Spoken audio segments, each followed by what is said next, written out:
Let's call this meeting to order at 6:33. We are going to start with the Pledge of Allegiance, followed by a moment of silence. I pledge allegiance to the flag of the United States of America and to the republic for which it stands, one nation, under God, indivisible, with liberty and justice for all.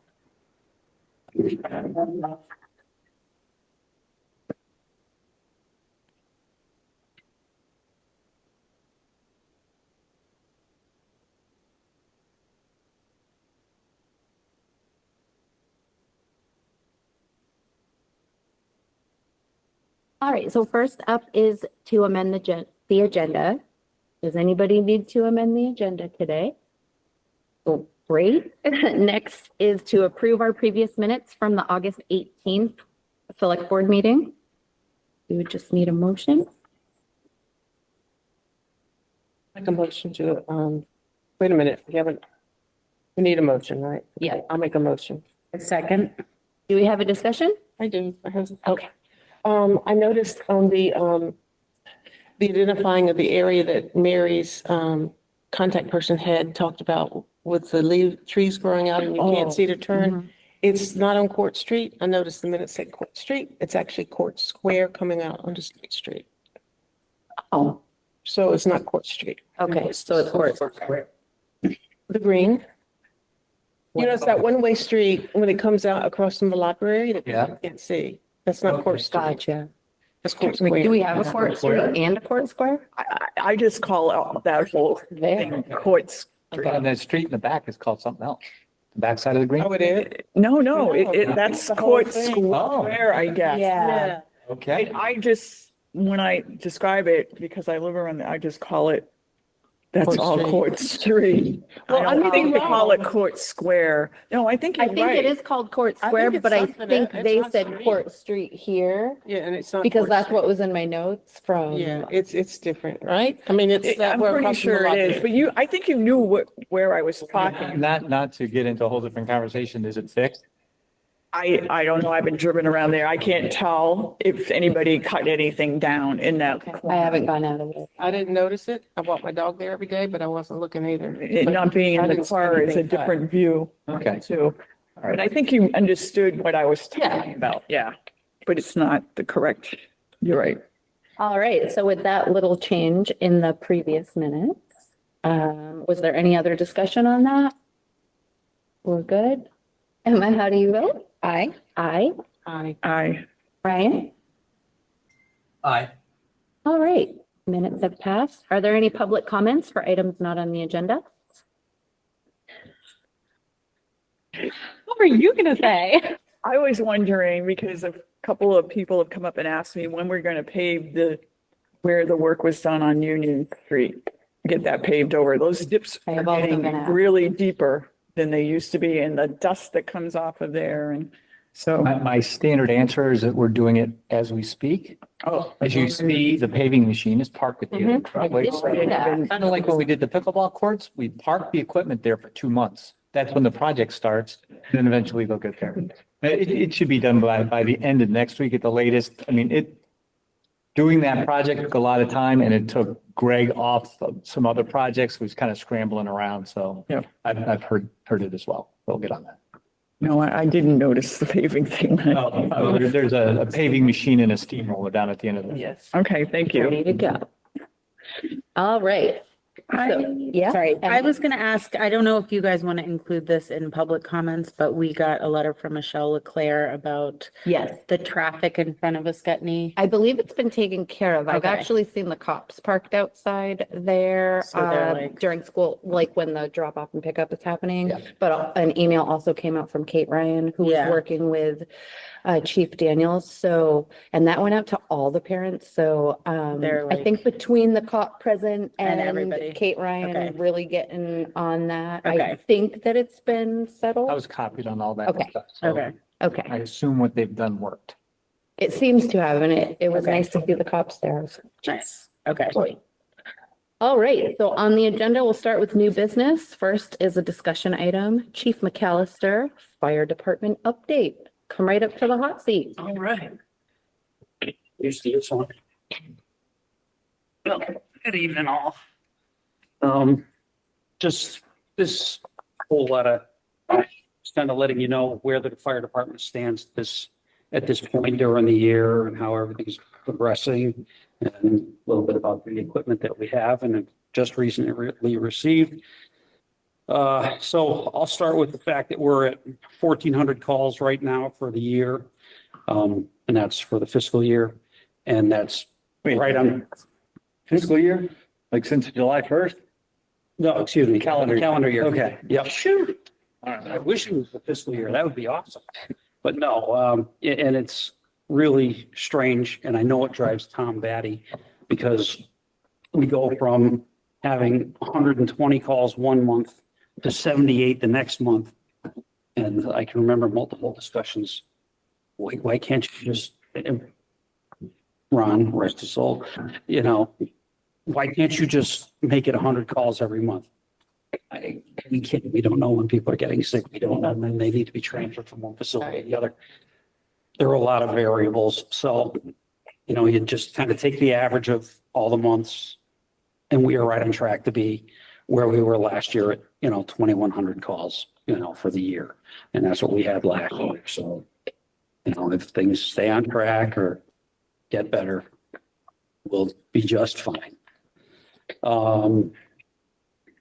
Staffing, we're doing really well.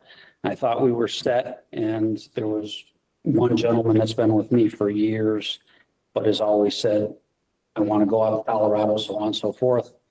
And sure enough, I hired 2 new people, and he says, Chief, I just got hired. I got the job in Colorado.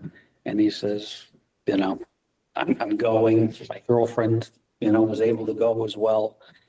And it's been his dream, and he's in a beautiful location. So I was like, yeah, go, enjoy. One of those people you wish you didn't lose, because he was one of those people came in, did his job, was quiet, and just, he'll be missed.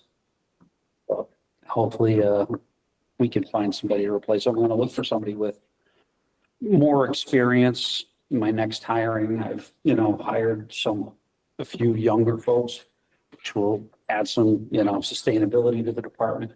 But I also need some more seasoned folks as well. One of the people I did recently hire came from Connecticut. Tom might know him. He was an assistant chief down in Connecticut. So for a larger volunteer department, and he's fitting in very well. And he started as a part-timer and is now a full-time firefighter down there. Fits right in, doing well. Now we'll move on to my equipment. We're in pretty good shape. The oldest piece of apparatus I have, including the ambulances and everything, is our engine 23. That's a 2012 vehicle. So, we tried, in the fire service, try to get rid of things at 20 years. Here in Windsor, we tend to hold on to things to 30 or more. The last 2 I've gotten rid of were over 30 years old. Yeah, and that's another, but it works out. We have a good maintenance program, and unfortunately, we do have to outsource all the maintenance on the rigs, which is expensive and getting more expensive now. About all we can do downstairs now is change the oil and change the snow tires to the summer tires and back. Just, it's not worth it to try to do it in-house liability wise. Unless we hire a full-time mechanic, and we don't, the fire department does not have enough money nor enough business to have a full-time person there. The next oldest is a 2015 ambulance. That's one of our advanced life support rigs that we have. That really needs to be looked at, and need to start considering going out to bid for a new one. Traditionally we trading those in at 8 years or selling it at 8 years, and replacing it with a new one. And obviously, this one is now 10, and manufacturers are telling us 2 to 3 years to build a new one. So, Are you, for the ambulance service that we have, I think it's been performing at kind of a loss for the last couple of years or just last year? And it's always a lot. yeah. Yeah. It, But is it, I guess my question is like, should we have fewer that we can give more money to and put more money into, or like, how would that affect the department? Well, You know what I mean? Like, I know, I do. yeah. I know exactly what you're referring to. And it's more than just affecting our department. I If we know go- y'all work with multiple, yeah. If we go down to 2 ambulances, we cover 6 towns by contract, And that's, and they depend upon us. Yeah. All the towns depend upon us. and The hospitals depend upon us to do the interfacility transfers, to get people to rehab, to Yeah. get people to the other places. And fire service and ambulance have always been considered, kind of the. like, you gotta child. play And- taxes and you gotta have ambulances for society. Right. And, but the nice thing is, we do bring in a lot of revenue as well to offset our costs. And a lot of people don't look at our revenue side. Yeah. I mean, yes, my budget is $1.6 million. Yeah, Last year, we billed out a little less than that. We don't bring in that much, because of Medicare, so on and so forth. which is So there's the insane. whole, yeah, right. So, I mean, but it's more than just a cost benefit. There is, Do like I you think said, there's like the liability in and of itself because of the amount of towns that we service? what do you mean? I guess I mean, like, if we, we need to have certain amount of lifeguards on, you need to have a certain amount of like ambulances available Yes. in order to service the towns Yes. correctly. Correct. Okay, that makes Yep, sense. that's why I have 6 people on during the day, which is, Because, yeah. Yep. Good. Yeah. Yeah. All right, thank you for indulging. I mean, and there have me. been times I come out of my office and my administrative assistant, we're both trained in EMS and fire. I'm ready to go. And Nice. we occasionally have to go out and take one of the ambulances Okay. because they're all gone. Yeah. Okay, thank you for indulging my curiosity. and That's what it's about. for a number of reasons, coincidentally, I met with Natalia and Kevin individually yesterday, asking Natalia to look at the fire and ambulance service strictly from the numbers, like how much does this cost? And to work with Kevin on the allocation, like the chief's salary, like if we get rid of an ambulance service, we still have the chief, right? So we allocate it between, percentage kind of thing. Mhm. And for Kevin, he knows all of the call volume, the call run, what would it mean? Like, not just, like, we don't have to be service to other towns. We could just, they're not doing it anymore. But we have to be a service to our town. Want to. Once, We have to and want to. right. Well, and that's the thing. It's not, there's a service trade-off, there's a commitment to community trade-off. So our model has always been,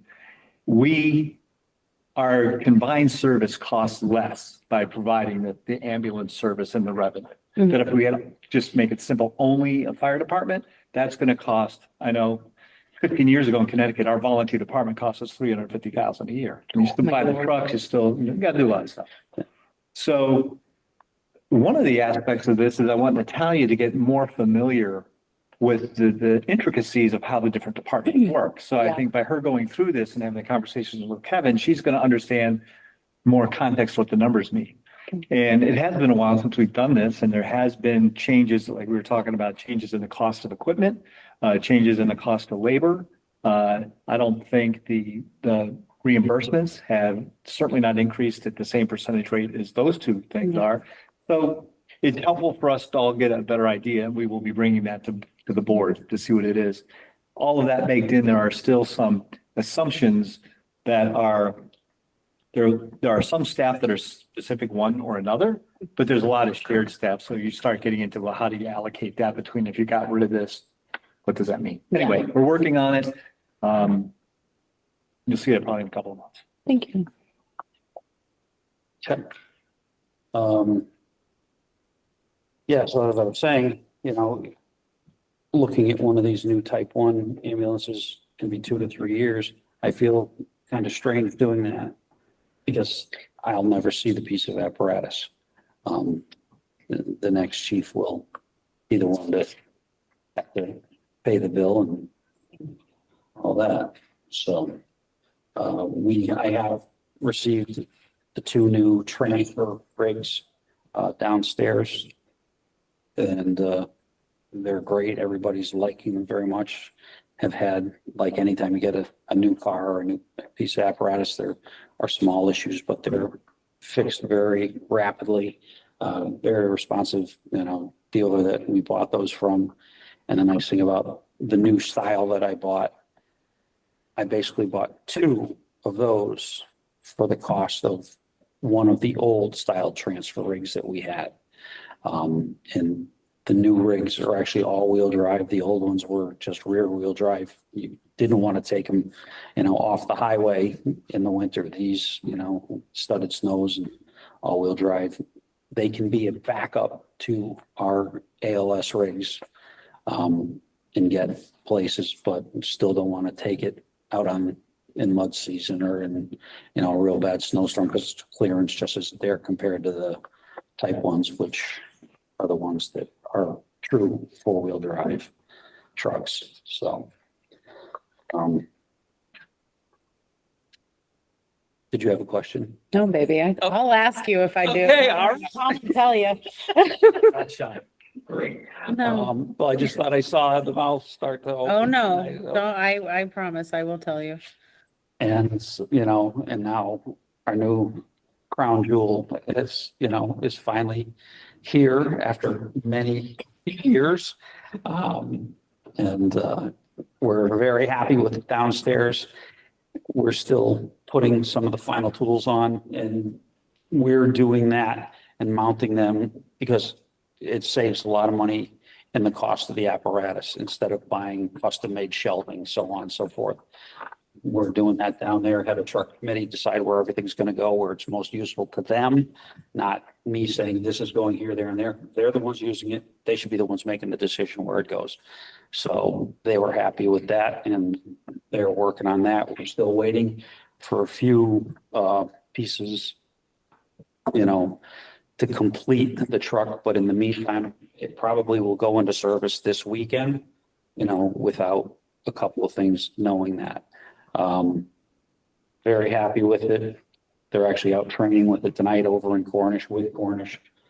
That's something that we've been doing lately, more interagency training, which is fantastic. So, if you want to see that piece of apparatus, come on down. We're happy to walk you around it and show you everything about it and explain it. Or any of our apparatus for that matter. And there still is one empty bay down there that needs to be filled. And that really should happen. As a matter of fact, the West Windsor chief and I had a discussion today because we don't have an air truck and they're changed their call, run cards as we call them, to put their apparatus to come here first.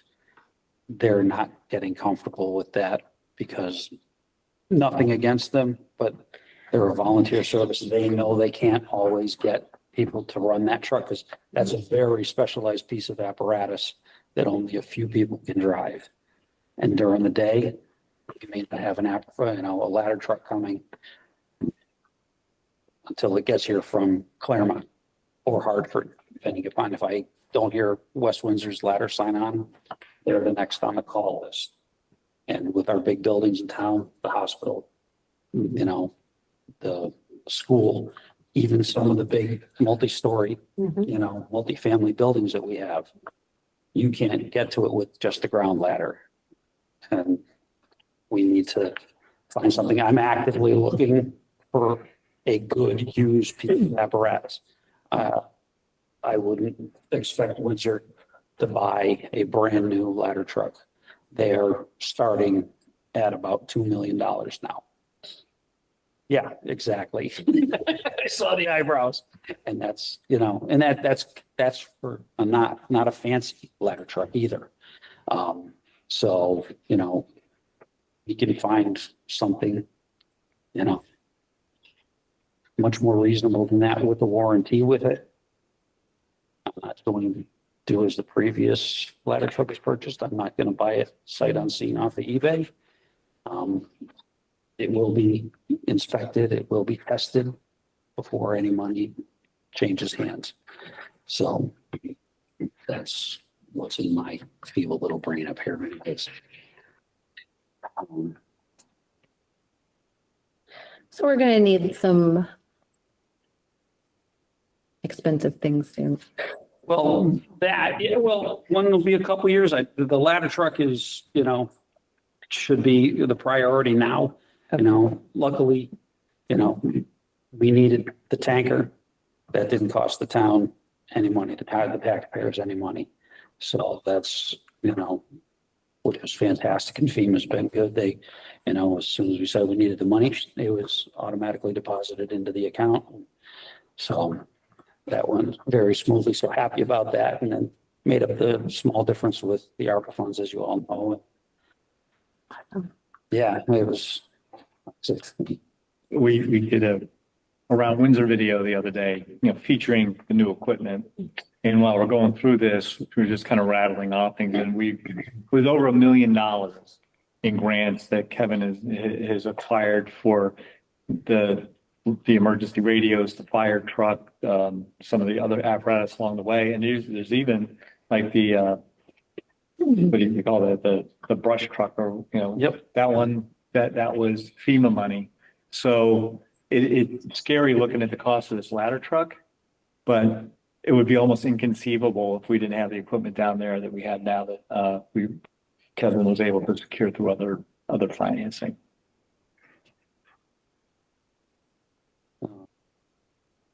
Right now, one of our main concerns, and this is very, you know, weather dependent, it's what we have going on with the drought, you know, for multiple reasons. You know, we had a lightning strike up on the mountain that actually started a wildfire last week. And that doesn't happen often in this area. It's very manpower inclusive, and get to up the mountain, you know, with all the gear we need to cut down trees and cut lines and water, you know, you're carrying, you know, 10 gallons of water on your back going up the hill so you can put the fire out with this little hose, with this little pump. And it's a lot of manual labor for that. So right now, with Vermont being 8 inches, you know, under where we should be with water, it's scary. And tomorrow we're supposed to have, you know, very warm temperatures with a breeze. So we're all on high alert for that. And we all have been looking at all the tools on the forestry truck and making sure the pump's running well and so on and so forth. And I'm anticipating that we are going to be hearing from townspeople whose wells are drying up. If this keeps up, you know, we're not going to have water for the next 2 weeks. If you look at the long term, we may get, you know, a quarter of an inch on Sunday if we're lucky. They're just going to be spotty showers. I would love to see a 3-inch rainfall over like 2 days, honestly. You know, but I talked to Mike Reynolds, you know, and said, hey, how's the town's water supply? And he assured me, he's like, we're fine. The town's water, you know, will replace 5 million gallons a day. It'll regenerate 5 million gallons of water a day in a 24-hour period. So when I asked him that, you know, I said the next question was, and I was trying to get together with Tom today, and we were both kids, never could kind of connect. But in the past, when this has happened and people's wells have gone dry, we've let them come to the firehouse and fill up, you know, those plastic tanks. And I'd like to ask to be able to do that again. We can discuss that tomorrow. I was about to be like, do y'all ever help fill up the wells? So you are already doing it. Yeah. I mean, many people do, you know, their own, they bring in their own. tanker trucks, it would be non-potable water at that point. If we're putting it into our fire truck and going out, and obviously that probably would be a service. Oh, yeah, no, I just mean, or like rather just like letting people do it. So that's just funny because you're Yep. saying that. and I was Because the like, Brooks, Heartland used to let people, do it. They have a dry hydrant behind their firehouse and people could come and film it there, but the Yeah. Brooks have nothing in them anymore. So It's stressing me out. I just turn my hose on and pour it on the pump. And it never goes. short. Okay. there's that. And, Tara's already heard this, something I'm really proud of, there was a new initiative in the state and two towns were, Burlington and Bennington were the only ones that were originally on this, and it's called Prevent, and it's all about getting buprenorphine into the field, having my paramedics and advanced EMTs administer this in the field. If somebody says, yes, I want to start my recovery now after they overdose, we have to start with the Narcan immediately to bring them back. But then if they say, yes, I want to start my recovery, we can now administer buprenorphine in the field. And that will enable them. It kind of bridges a gap where before giving the Narcan and it actually drops them off and then increases a craving for the opioid all over again. And that sometimes causes relapse, so on and so forth. This will prevent that. And then 72 hours later, they can go to a center, they can go to Mount Scottney Hospital or wherever. And it also has, recovery coaches come to them, contact them on the phone. How you doing? What can we do for you? Can we meet?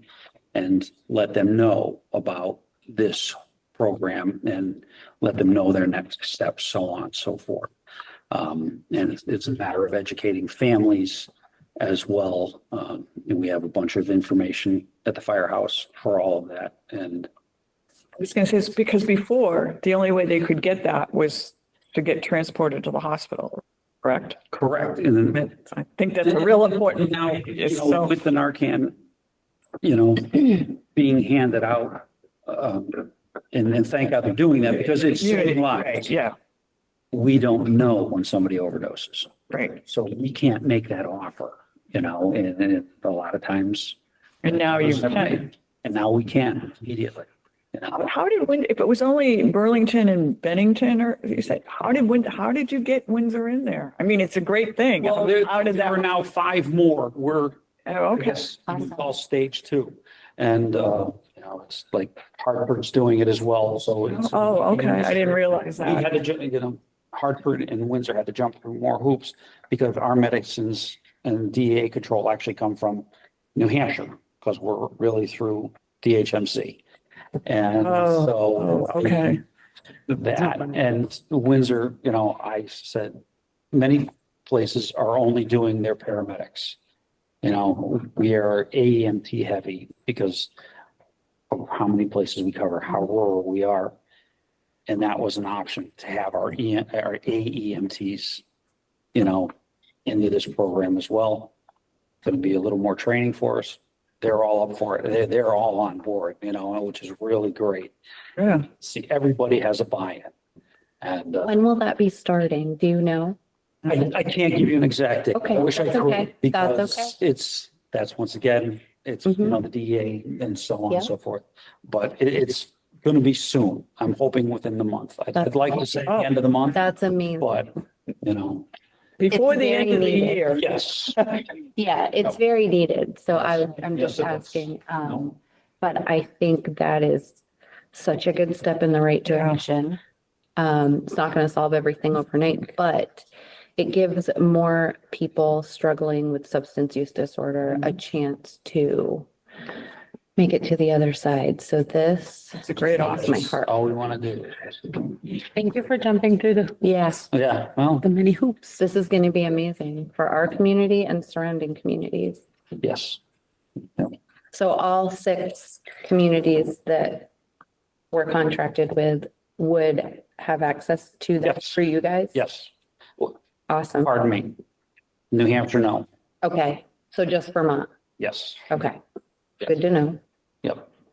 I wish we could work that in. They're on a different schedule. Yeah. I imagine they won't be far behind. And the second they open it up, Yep. it will already be a step ahead. So it should be an easy transition to the other state. So. We have some interesting training coming up in October. It's statewide training. It's called the Binary Blizzard. And it's basically going to shut the whole state down. It's going to affect computers. There's going to be cyber, problems. Then we're going to be involved in setting up shelters because if the state loses, if any state loses all their computers, connectivity, so on and so forth, these are worst case scenarios, but you never know. And, this is going to involve setting up shelters, being prepared for sheltering. Where are we going to get the people to sheltering, as well as the steps to get the safer end of things back? I don't even want to So, think if everything's shut down and all the computers or we were hacked, it's like, ugh. yeah. I just got something from Homeland Security about some training, and I forward that over to the school who takes care of all our Yeah. IT stuff. So hopefully they'll take advantage of it. It's grant access. Learned it very well, Kevin. So we'll be in good shape here. We try. Then I have already applied for another grant, surprise, surprise. This is another highly competitive one. And this is for more EMS equipment for us. A lot of our stretchers that you see that come out of our ambulances are old, parts are getting hard to find, so on and so forth. And there were some priority items in this grant that if you apply for them, it gives you a better chance to receive it. Oh. So I applied for those because we certainly could use them. Some of the automated AEDs, they'll actually do the compressions for you, Yeah. which is if we're on the far end of, Reading and we have to do compressions all the way to DHMC, that's a long time. It's close to, 40 minutes at speed in the back of an ambulance trying to do compressions on somebody. So people get tired and you're continually, and it's been shown that when you're doing compressions after 3 minutes, the effectiveness drops significantly. So you need somebody there to, trade places that you'll be able to put it on the victim, the patient, and it'll take care of it and just. So cool. all the way Wow, through. cool. That's amazing. So I'm hoping we get those. The grant amount is $458,000 by the time everything I put into this grant. So fingers crossed, they're going to start announcing them. I believe it's the 3rd week of this month. And then they just continue the 3rd week of every month, until the next grant opens up. And I could find out, or I won't, the next chief will find out. Because, Fingers. and a few of you know, a year from now, my contract expires. I will not be renewing that contract. I'm not retiring. There's going to be another chapter in my book. But I'm going to be done with structural firefighting and EMS. That'll be giving me over 40 years in the service, seen enough, done enough. And it's a good time to step out at this point. So So is that September of next year? end of September of next year. Yes. Thank you. That's a lot of notice. I appreciate it. Well, I'm just kind of been watching what's been going on in town and yep, I want people to know that we need to start thinking about that. And, Mhm, you know, I know you're trying to do a process to replace Tom, so. mhm. You don't have to start looking next month, okay? And I actually already have people, you know, Okay, chiefs from other states as Right. well as, Yep. you know, in the area that are saying, let us know. Good, So it's Very not, good. I don't think you're gonna have a problem filling my position. wonderful, yeah. And that's all I have. If anybody has any questions or any of that. Thank you, will Kevin. you let me know when you do know when the Prevent. Buford North, yes, Yep. is that what it's called, prevent? Yeah. it's Okay. Pre-hospital emergency, yeah. Yeah. Yeah. When you do find out, would you just let me? Oh, know? absolutely. Okay, it's gonna make a huge difference. Yes, yep. Great. All right. Thank you so much. Thank you all. All right, next up is an action item to consider the approval of third-class liquor license for the Windsor Brewing Company. Okay, may or may not know Windsor Brewing Company is Harpoon. I was just gonna ask if it was Harpoon. And if anybody's been there over the last couple of months, you know that there's some changes. They made some acquisitions that are part of an umbrella. Anyway, they're serving a broader range of alcohol. So they've never had to have Finally. this third class liquor license. But So this is the first one for them. yeah, and it just reflects the types of product they're selling. In the past, there was always paperwork associated with this. Now all I need is a record of the vote, and then Riley does everything online. Right. Let them know, so that's why there's nothing in the packet. So I do need a motion to consider the approval of a third-class liquor license for Windsor Brewing Company. I move to vote on the approval of the third-class liquor license for Windsor Brewing Company. I'll second. Is there any discussion? I feel like it's pretty cut and dry. We know what's going on. Yay, Artisans Park. I think it's great that they're broadening their horizon. I. Aye. Brian. Aye. All right, so that has passed. We have another action item. Consider authorization to pursue a $200,000 bond application, anticipation note for fall paving. Yeah, and I guess I could have amended the agenda, but this will just be a discussion item. I don't think we're going to need it. We will be applying for a bond draw in the spring, but I think we'll be able to cover the cash flow between now and then. So this was with the expectation we may need the money in order to pave in the fall, but not get the money till March or so. I think we're going to be fine. If it turns out that's not the case, we can always do that. So we'll be doing Depot Avenue, the park and ride off of River Street, the paving in the skate park, and some pretty significant patches. This one will be done before that, around Health Avenue. Well, all right, we don't need more money. That's kind of a good thing. Well, then we'll get into old business, discussion item fiscal year 25 year-end financial updates. Yeah, I think as I've mentioned in some prior meetings, we did run a fairly significant deficit last year. The audit won't show that just because of the way accounting gets done with grant money in one year and expenses in another and all that kind of stuff. But operationally, it's between 300 and 350,000. Natalia and I have been, working through a process that I'll be able to bring to the board. So we're not just hoping we don't spend as much money this year. We'll be working with department heads to make it more clear, like if there's any discretionary spending that it doesn't get done. Targets on different line items in the different departments to see how much we can come up with that. And reasonably speaking, expecting that there shouldn't be 300 or 350,000 extra in the budget. It's never that kind of money around. That it would be, let's say a 2-year process. We get through the end of this fiscal year, see what kind of dent we can make in that, see where we are. And, during the budget process, there could say be a line item. I mean, there's an existing line item that we've never used.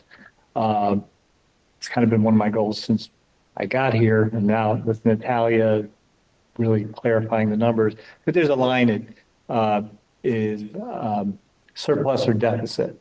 So in a deficit situation, if that line is like $100,000, that means that gets included in the annual operating expenses. So taxation would be raised to cover that deficit. Conversely, if there's a surplus identified, that can go on to reduce the tax burden. In a simple matter, you could just say, well, we just use that money so that we don't have to raise taxes as much. The other thing you can do is increase the reserve line or increase the capital line by a like amount, so that money is just used and then transferred into those things. So I don't look at this as a dire situation. I think it's been a one-off year and we've all gone through, why that is. And I think we have a pretty good handle on how we can move that forward. So there'll be more information coming. The audit should be starting, it's technically starting now with our groundwork to get all the stuff together, but through September and October is when we'll get that together. But again, it won't be reflective of this number. It'll look much better than that. Right. Next, we have discussion with possible action, the acquisition of the Wick, Jarvis, and National Street houses. So we talked about this at the last meeting. My understanding is Wick talked about that and they were supportive of transferring the property to the town. That's true. So I'm here to take any other questions, any other comments, clarifications. That it doesn't need to be a vote tonight, but if it's not tonight, it really wouldn't need to be happening in October to figure out what we're going to do on that. So as a reminder, go ahead. I was just going to say that I think it would have been great to have somebody from Wick here, but I didn't till I saw this, and talk to it. But then I know Jeffrey attended the meeting recently. I did. So maybe maybe some of that, clarify it after. Maybe you could speak to about the meeting or something, and that might be helpful. Yeah, I mean, I don't have a lot of information about it because it was not a surprise to anyone. It was a known possibility, and it was not 100% unanimous. There were people who questioned whether or not that was a wise decision, but the majority did vote yes to have that happen. I don't know, what other kinds of things I guess are you interested in? Yeah, the last time it came up, I really feel quite strongly that Tom, you had said that, they kind of don't want to be landlords anymore, and you would much rather have the town being able to get our money back than them because they're not extras. But I kind of feel like if they didn't want to be landlords, and I know I wasn't part of the board, and I wasn't even part of meetings back then when that project was initially done originally, that I feel like Wick should follow through all the way. They became to do this house, and now it's like, and I know they've probably had different board members too since then. And I would like to see them sell it rather than us sell it. Well, they took this on under protest. No. Okay, well, I don't have any context really. I guess I wouldn't have been aware that would have played, into a decision. Because of some rules that we have since changed, then it would be very difficult for the town to acquire property and sell property. Like it would take a town meeting vote. So rather than the town acquiring, it was done through WIC. The town 100% funded it. Oh, you mean back then? Back then. Okay. So that's why that was set up. And at the time, the Jarvis Street property was purchased and, one of the national streets done in the name, the Windsor Improvement Corporation. It's the same reason they own the property that they built the apartment building on. Mm-hmm. It's just that it was a cleaner way to change hands back in the day. Oh. But they've always been reluctant to be in the housing business because they're in the economic development business. Mm-hmm. So they feel like it's a risk that doesn't fit into their portfolio and they don't have any money. Like, frankly speaking, if stuff went south, the town would pay for it. Because basically the town is their funding. Right, and I know, don't we give them is it 50,000 every year? 50,000, And then they can access going after grants, I think, from regional corporate, regional organizations, I guess I'd call it. I don't know, because I don't know as much about WIC and some of the regional things we have. Yeah, I mean, Housing Bob and- Flint handles the business affairs and he's the Springfield Regional Development Corporation, but that's something different. WIC Okay. is a Windsor specific entity that goes back, I think, to the development of the corporate park. They do have abilities to get other kinds of money, but their structure doesn't make them uniquely qualified. They do get rental income because they own Goodyear, the whole Oh, campus. right. And they do view that as that's economic development. That's a business community. And frankly, that there's nobody else. When that was going through, it was in less than friendly hands. So they're good with that. But along with the income comes a lot of expense and tired, old thing. And they've done a good job of keeping the lights on and keeping tenants in the buildings and things like that. But they view that as fitting more in with their mission. So it's almost in a way a subsidiary of the town in a way, be seeing, it was just a cleaner, like you say, cleaner way to keep the books and do things back then. Yeah, I mean, I've only heard So- legends of the forming of WIC, but it was, I'm going to say the town fathers of the day, names that I heard, Richard Slansky, no, Richard Slutsky. Bud Richards, people wow. that I didn't meet, but they were like, we'll say the business leaders of the community, and they put this together. And again, I may be completely wrong. My understanding is they were really the impetus behind running the water and sewer out to the corporate park and getting that thing going. So, and then over time, it's ebbed and flowed, but for a long time, their budget and their expenses were 100% funded by the town, and that was only between 30 and 50,000, and that was to pay Springfield Regional Development Corporation to provide their guidance and oversight, do a little bit of marketing, that kind of thing. But there's really nothing more to that. Okay, I guess I really haven't understood what WIC really was until this conversation, technically, because I just don't know a lot about them. I think it's more people think they should be doing certain things or whatever, but maybe that isn't part of their purview. You know what I'm saying? Because I wasn't aware of the nuances or the context. I don't know. I would argue in order to have an economy, you need people, and in order to have people, you need them to have a place to live. So I'm like you guys, but I know we disagree about this, about the project, and that's why we're a good team. But so do you want to wait to vote on it until someone from WIC is here? Well, if Jeffrey, I don't think that necessarily they'll be able to tell me anything more than Jeffrey just did. You were there at the meeting, so Yeah, it you were was part of the approved. Yeah, it discussion. was approved. I mean, there was a lot of discussion before that about the cost and what it was costing WIC and, was it wise to get rid of the property? And there was a realtor there, who has been a part of the discussion and, What was so- the conversation about if towards the people who weren't sure it was a good idea to get rid of the property? What was the reasoning behind their, I don't know. I don't understand the reasoning behind Okay. it. They were just questioning, do you think we Okay. really want to do this? okay, So I don't know the reason. all right. And just maybe a little more context.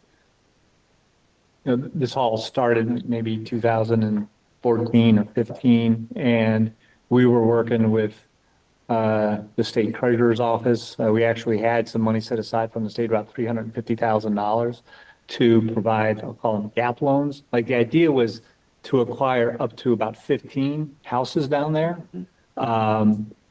Renovate them, provide, the problem has always been if you put $100,000 into a house, it's only going to be worth 75. And you can't go to the bank and get enough money. So this 350,000 was supposed to provide that gap funding that you wouldn't have to pay back till you sold it. So there were some grander plans behind all of this. And for a variety of reasons, the biggest one is you're talking about acquiring people's homes and they have to want to sell them. Yeah. And then there has to be the vision and the money and all of that. And it was a pretty contentious thing in the beginning to purchase the houses that we did and to put the money into the one that was renovated.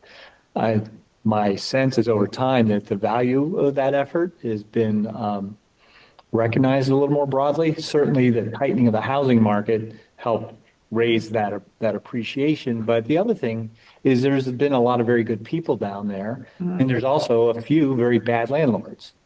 And continuing to improve that community benefits a lot of folks. I mean, that's the whole general thing behind it.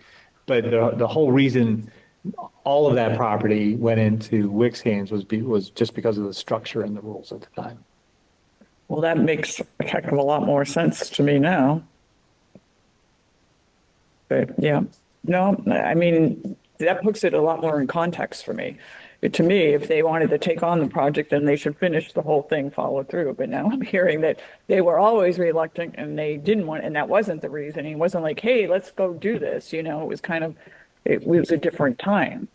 So, I'll take a lot of blame, if that's what it is, between this and I was pretty forceful in wanting Wick to acquire Goodyear. There had been, like, there was a point in time where the people overseeing Goodyear would not talk to the town. And it's a 17-acre footprint down there. And I had a lot of frustration with that. And it wasn't until Bob Haight was able to get on the board, at the time it was the Connecticut River CRD Development Corporation. And Bob kind of became the liaison. He got along with some of the people and it was, in the truest sense, that organization was established in the 1980s when Goodyear went out of business. It was the same board. And we're talking, several of them had passed away, and I think the average age was probably 79, you know? And they had their own different mindset of what that was in the town. Sure. You know, they had their reasons why they didn't want the town involved. But it probably took 2 years for us to go through all the wrangling on what does this look like? Why would Wick want to take on this thing? There was an environmental study that was being underway already. But again, there were a lot of moving parts going on at the time. It was a pretty long time ago. right.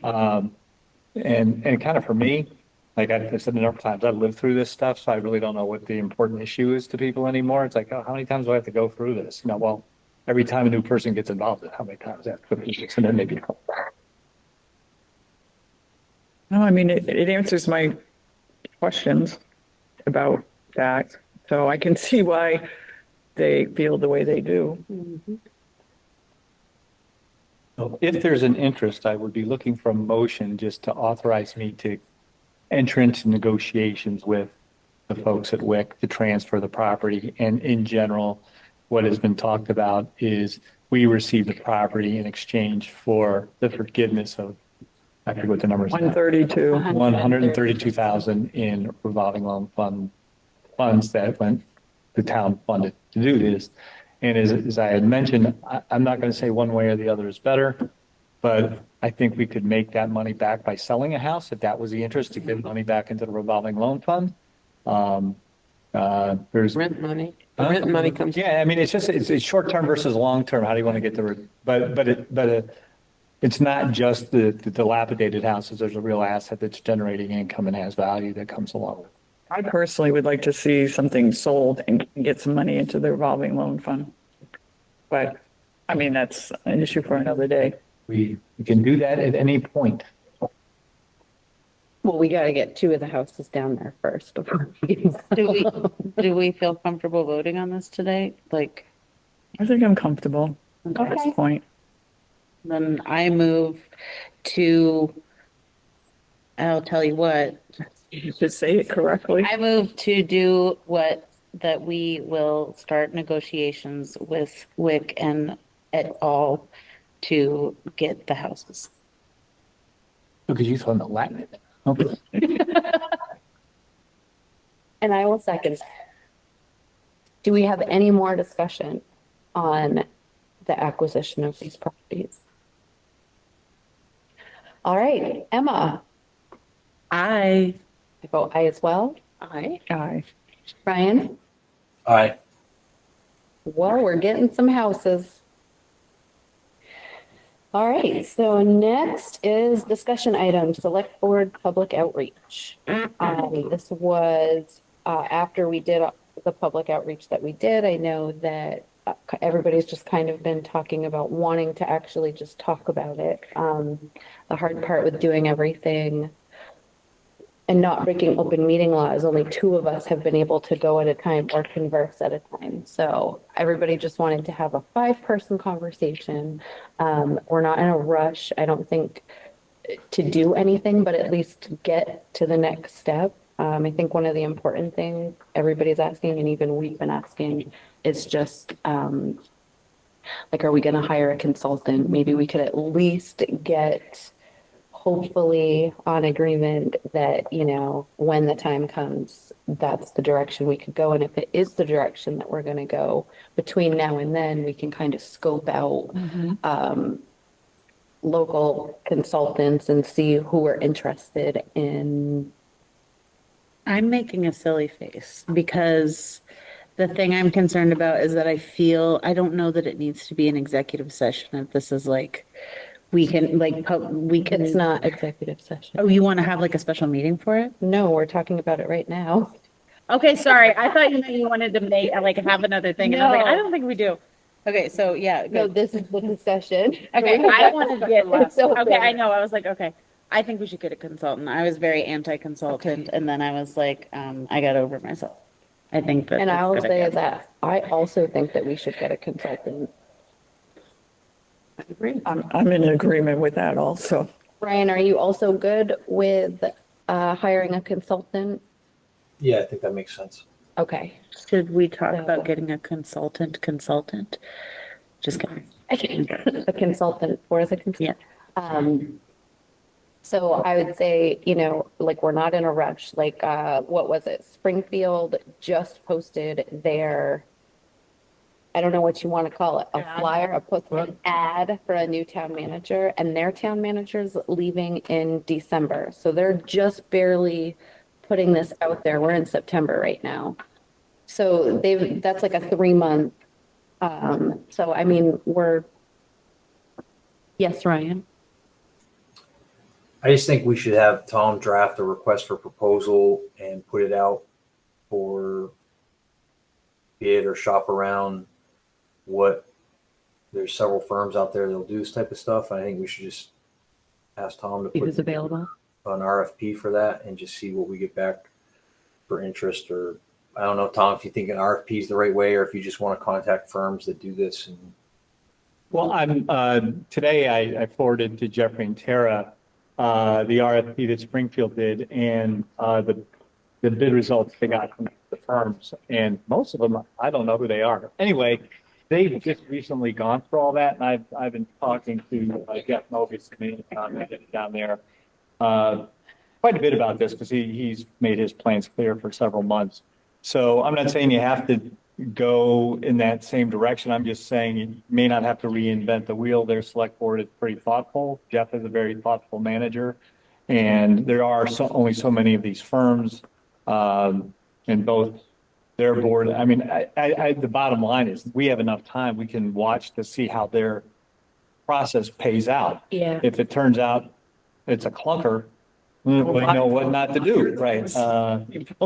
Yeah, and I won't be able to sit in public meetings and talk about it, but I'll be able to have some information as the process unfolds. I think they're looking to have resumes in by the first week of October.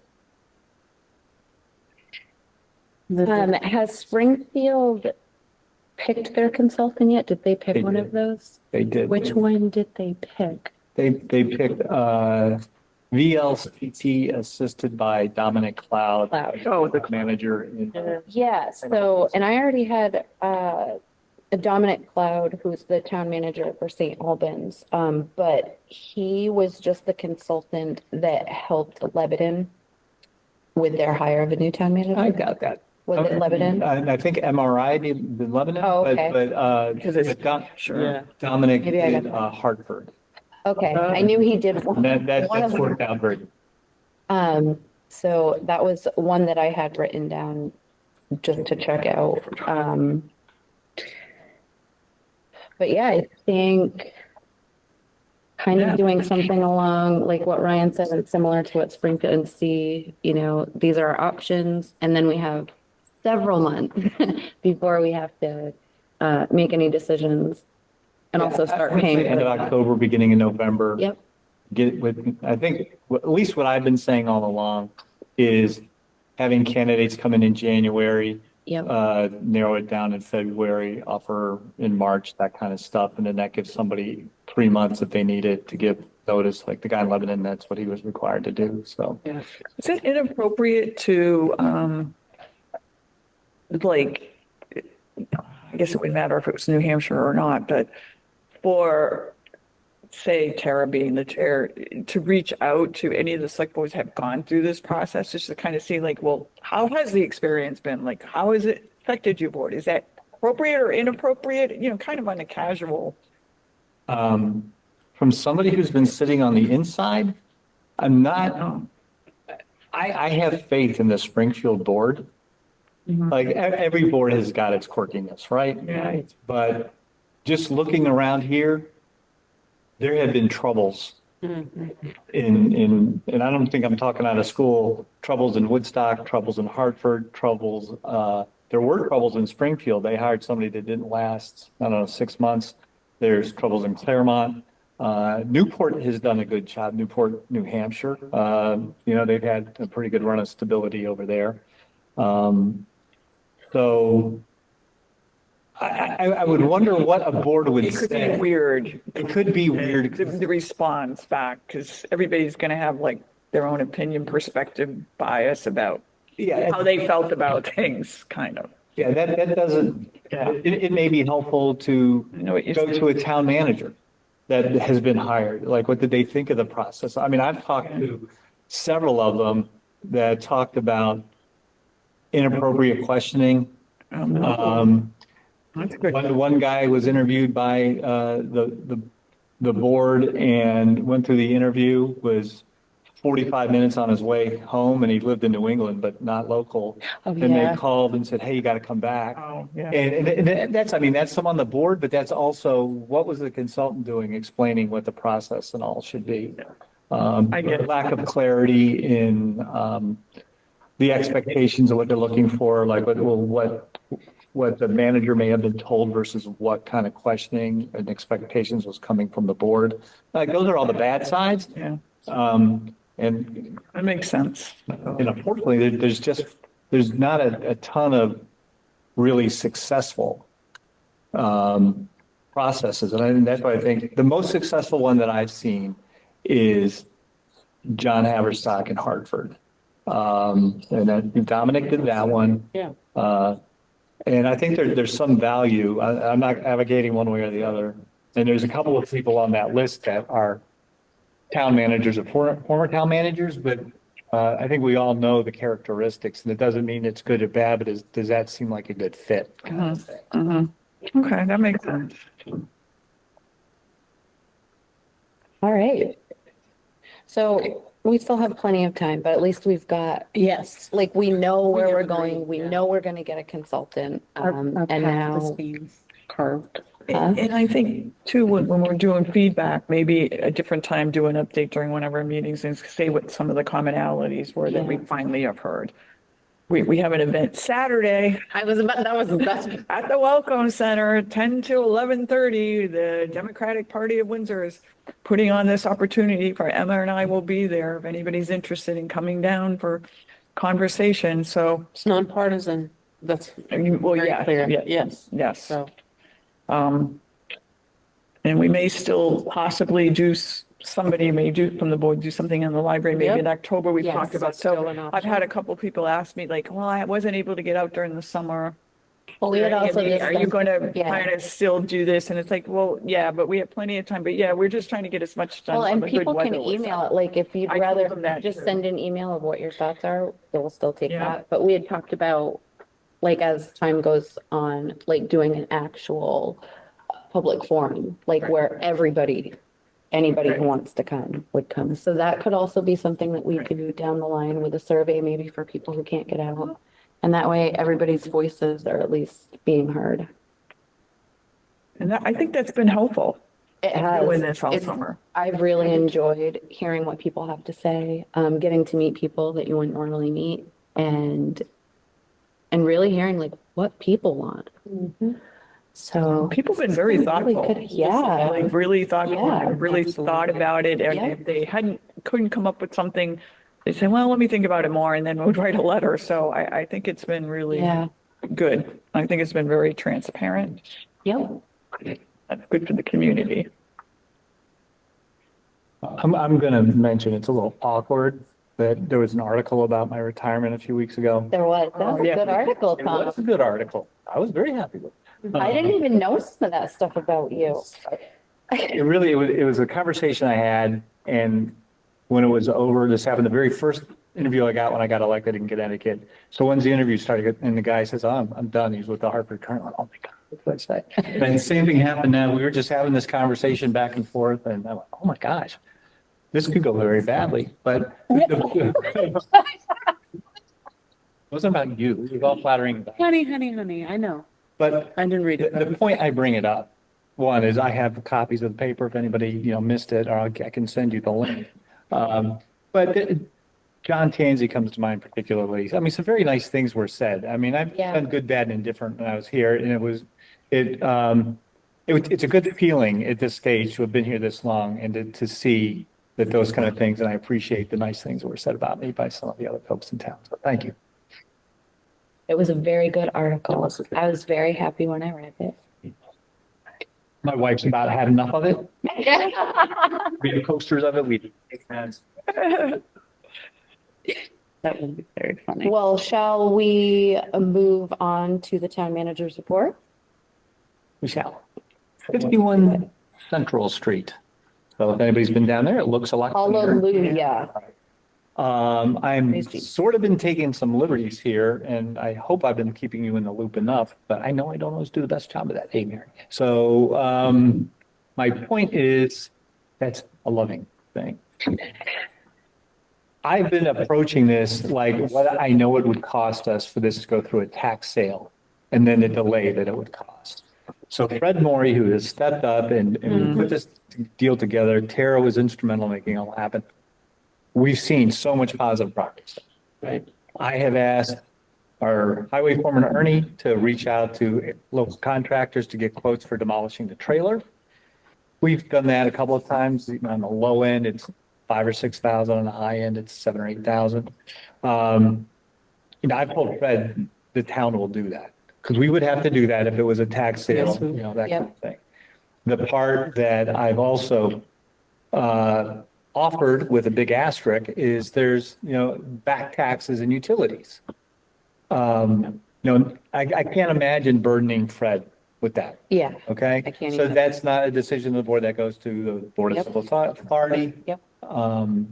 And the only thing that I can attach it to is there are provisions that, if there is a mobile home that gets towed in the middle of the night or goes away and it's got back taxes, there's special exemptions for mobile homes because they're mobile, on how taxes can be handled. But the idea is, get everything cleaned up physically, get everything cleaned up financially, and kind of to the point about that, I'm not particularly interested in the town taking that back or buying it back from Fred. But from my perspective, once that happens, it's Fred's. Right. And if Fred took the risk to stand up and do this and he could make $10 on the deal, good for him. If he took the risk and he loses $10 on the deal, that's okay. But I think this is the most, I don't want to say uplifting. I don't want to get too mushy about the whole thing. No, But to see how bad it was and how quickly it turned around, the number of obstacles that were in the middle of all that, it's just been very enlightening. And I hope it set an example. I think we all know there's another house in town that's getting the exact same problems like that. But that's the kind of community involvement that it takes. It's not, why isn't the town doing anything or getting on Facebook and ragging about what's going on? It's the difference between what the law allows you to do and what concerned residents can do. And people stepping up and actually doing And doing something. Absolutely. And I'm I sure, think that was huge. And I mean, I had a day at home where I cried about this, but in a good way, because it's just been so long and that house has caused a lot of problems and unfortunately a lot of deaths, including my brother. So I had like this whole day where I just thought about where it started, where it ended. And I sat there and cried tears of joy because I couldn't believe that our town did this. Our little town did this. It took a lot to make that happen. And Fred Maury is my new hero, as far as I'm concerned. He deserves like Citizen of the Year, I'm pretty sure. And this is really good. So the town, we will pay to have it demolished. Yeah. When we can find a contractor that can do it. And then Fred can do whatever he wants with that little piece of land. Yeah, he has been so positive, and it's gonna look, Yeah. when the trailer is gone. Oh, it will yeah. be It already a looks spot. good. It does. So, and he's put a lot of sweat equity. Yeah. The town paid for the dumpsters. Yep. But Fred did all the work, and you got a crew of volunteers. People have been very supportive to get all of that kind of stuff cleaned up. So, and that's where I think those are the things we can do. It's hard for an individual to come up with getting a dumpster and going through all that. It's a phone call for us, and it's some money for sure, but it's money that no one's going to miss 10 years or 5 years from now when it's just a better neighborhood. So progress. It's already a better neighborhood. I feel like people down there are just like, I was ready to have a block party after this happened. What a beautiful. I think it is very uplifting. I don't think that sounds mushy at all. It is Yeah. uplifting. It's inspiring. Yeah, like something really bad But it did take ended up like, the community, It not did. the town per se on their own because our hands were tied. and there's like, And there's there's so luck many pieces involved. behind, like people think, oh, well, this just happened, and they don't realize like how many pieces behind the scenes had to happen to make that happen. There were so many steps in that. Like, I can't even tell you guys. I don't even know if you guys know like the extent of, there was a lot of steps there. So I'm thankful to have been part of it because I made it my life's goal and it happened. And I actually emailed Fred and I said, listen, this is why I'm invested in the trailer. This is what happened in my life. If you get this demolished, would you just let me watch? Like, it would mean the world to me. And he was like, I will let you know. I just want to watch it. I think a lot of people, I think a lot of people just, it's going to be like when the diner moved, like everybody's going to want a piece of that and a picture and a video. And We might want to have a block party for that. I'm thinking I might finally get the block party. I No one's going to want a so piece of bad. the trailer. I'll tell you that right now. No, no, no, no, no, no. All right, All right. Awesome. welcome center painting. Welcome center painting. This is not a Is it painting. being though. painted? Huh? Is it being painted? It's done. Didn't I you? thought Wick did it. Wow, I haven't been down there in a Weren't they hot doing minute. something with paint or something? Yeah, but not They painted the outside? Main Street stuff. I need to go look, Yes. I mean, it's the same color and everything. Like, there's nothing. but it's just nice. Nice. Yeah, Wick, I think it was last, not now summer. I still count now as summer. Last It is summer, summer. yes, they had some volunteers painting the facades on a couple buildings, Yeah, including maybe the that's the old. thinking of. Yeah. No, I get asked, so you're retiring, do you think about that? And there is a component of it that does. And since I'm living in town, I don't want to be that guy that left everything in shambles. So this is part of that the Welcome Center, it was 15 years old or so like that. It was getting tired. So all the lighting has been replaced on the inside. The exterior's been painted. There was graffiti on those steel girders. All those things have been painted. This building has been painted on the inside and on the outside. The heating system at the Welcome Center has been upgraded. The heating center at the town garage has been updated. We know the rec center has been updated. We're getting the fire department done. So there's always going to be things to do, but I was really impressed at hearing some of the dysfunction that was going on in town, in the early part of the 2000s, but they got the Welcome Center built, they got the town hall built, they got the Union Square done, they got a high school. I mean, there was a lot of money and a lot of stuff happened here. And I think it's pretty irresponsible when that kind of effort gets put forward by the town and then you don't take care of it when your time comes. And every board has been supportive of doing that, but between the fleet of vehicles and the physical assets that we have, I really have been making it a point that I want to get all this stuff checked off so that I'm not turning over a nest of dysfunction, at least from Nobody likes dealing with that, including me. But it's a lot easier to deal with it when you have the years of familiarity with that we have, so. And they know they'll all know where you live because you'll still be here. We'll be knocking on your door. Right. Yeah, that just plays into the equation for sure. Anyway, but it is the same color. It's just Right. it's fresher look. So, but it's completed now. So that's fine. Nice. Last is our grant updates. Everything's moving forward. It has been slower. I mean, there's a real noticeable lack of horsepower at the state and the regional planning agency. It's taken forever for paperwork to go through all of the approvals. I mean, it's basic little stuff like the approval of where these flashing crosswalks could go. I mean, the V-Trans, whatever it has to say, it's got to be within so many feet of this or that.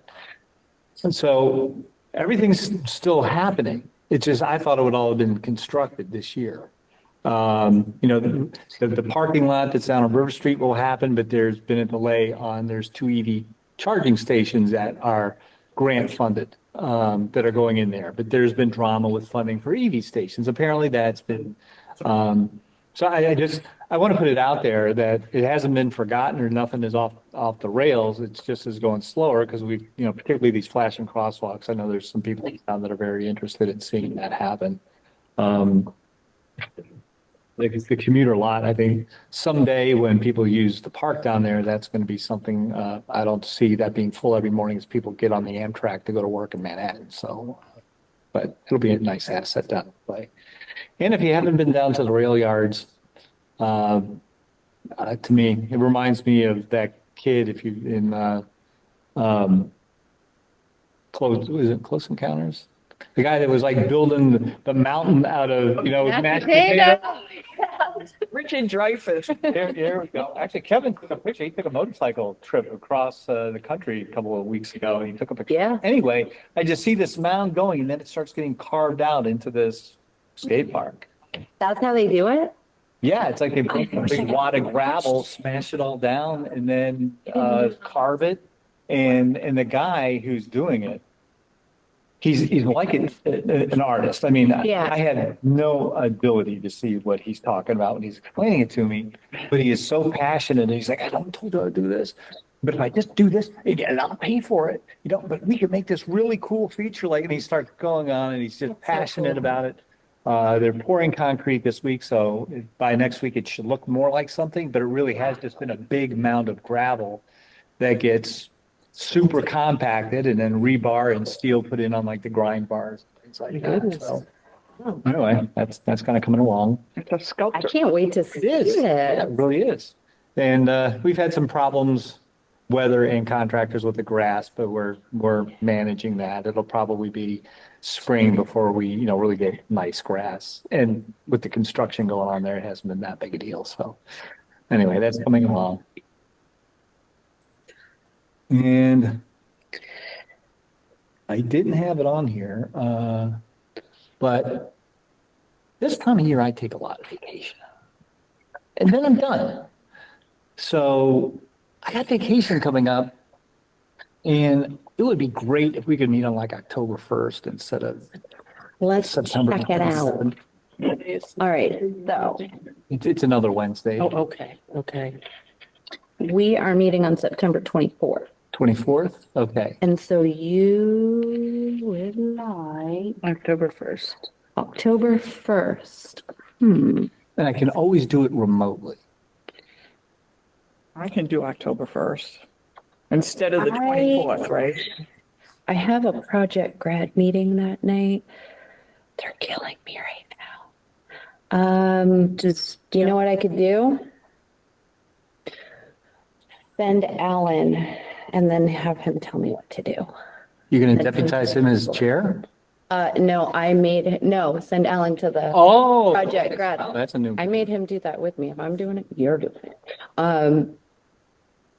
So yes, I think we'll make October 1st work. Yeah, it works better I'll make for it me, work. actually. What than about the- Okay. everybody else? I'm gonna move it in my calendar right now because if I don't, wait a then it won't work. What about? Yeah, I mean, do you have a quorum? I mean, I know it's working for some of you, but Ryan, How's that work for you, Ryan? Are you free October 1st? I can do whatever. He can do whatever. And it's good for you, Emma? Yep, I have, this is enough notice, and Okay. yes, and I love it, and I Mary, love you it. guys both good? We're gonna celebrate Halloween together, babe. It's a party. Every day. Every day is a All party. right, so that's gonna be fun.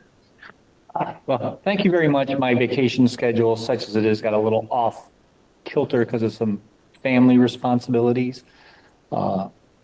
And I may have mentioned, one of the times we're down there, my youngest daughter got engaged, so that has activated my wife's interest. So getting down there and spending a little time on how that, we got some good time. But anyway, I appreciate the flexibility of the board. Yeah. I think that's good. That's it for me. Oh, and then we'll cancel the one on the 8th, right? Because normally we'd have a hold on. meeting October 8th. Right, this will replace Yeah. this. So we'll, Yeah. I just gonna clear everything out of the calendar. Do we need So to, we would meet October 1st and then The 4th Wednesday. And then we'll do the 22nd. So we'd have like 2 weeks in between, so do we, If it which turns is out- fine. I don't think there's going to be any pressing matter. Yeah, if something comes up, there's enough time. Yeah. Yeah. Get plenty of notice to special, Okay. at a special meeting, if that's what. Okay. Well, we're just, well, nice. All So right. would we say, I make a motion to move our next meeting to October 1st and the one after that, the Would be 20th? considered no, we don't need a motion. It's just gonna be a special Yeah, meeting just to because the Yeah. date will change. Okay. Yep. cancel the meeting on the Technically. 24th and hold a special meeting on the 1st. And Paula, are you available? Yes, Okay. the first and the 22nd, right? Yes. Yeah. And that takes care of October. so cancel September 24th? Is that Yep. what we're saying? Yes. Yep. Okay, so it's the 22nd? Okay, let me write that down. So we're not going to have another meeting this month. We're going to wait until October 1st and come in and figure out.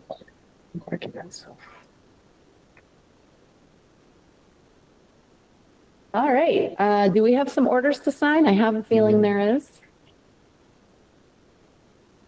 Need a motion to sign orders. A second. And Emma, how do you vote? Hi. Aye. Aye. Brian? Aye. Are there any public comments for items not on the agenda? I know we have a big public tonight. How about board member comments? Emma? I will reiterate what Ms. McNaughton said. There is, at the Windsor Welcome Center, the Windsor Town Democratic Committee will be hosting a public coffee and check-in about what we are looking for a new town manager for Sweet Thomas, who is leaving us. And I will be there and Mary will be there. It's from 10 to 11:30. And if anybody sees this and won't be able to make it, please feel free to email anybody on the select board and let us know what you think. I would also like to say, I have seen so many new people around the neighborhoods and I have about 50 new numbers in my phone that's so-and-so's mom, so-and-so's dad. And it has been really nice to see very strange little children running around. And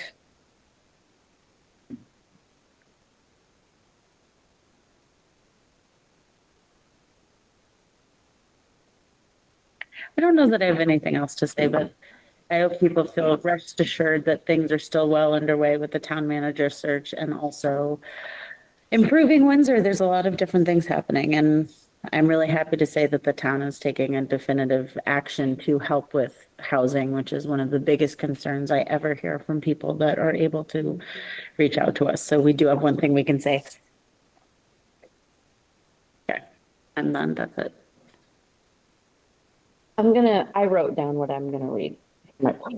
Because I don't know if anyone else has this problem, but I always think, oh, I'll say it and it'll come. And then I forget half the things I was gonna say. So I write down things when it's important and that way I get it all out.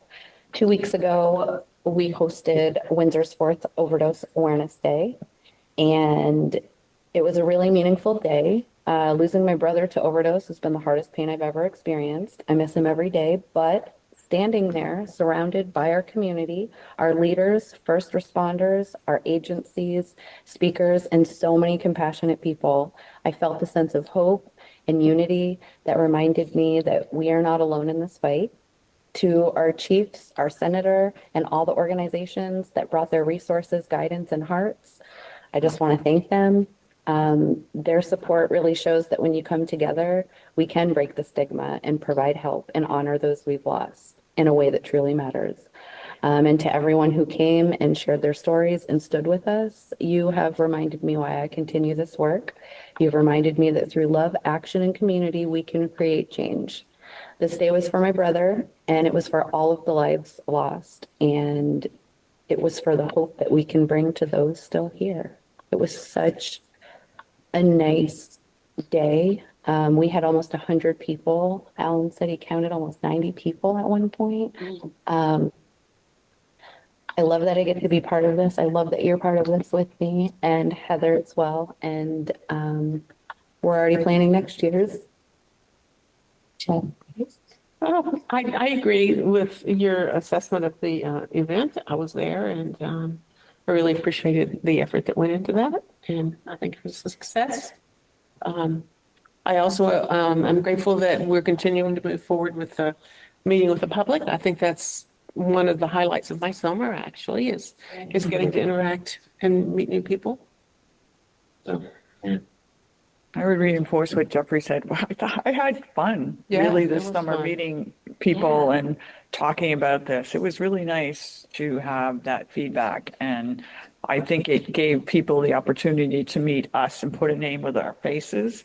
And I think you got the conversation started and I think people are talking about it among themselves. So yeah, it's been very pleasant.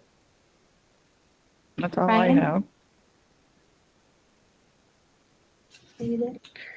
Yeah, so I get to cook dinner. My team got to cook dinner. What was that?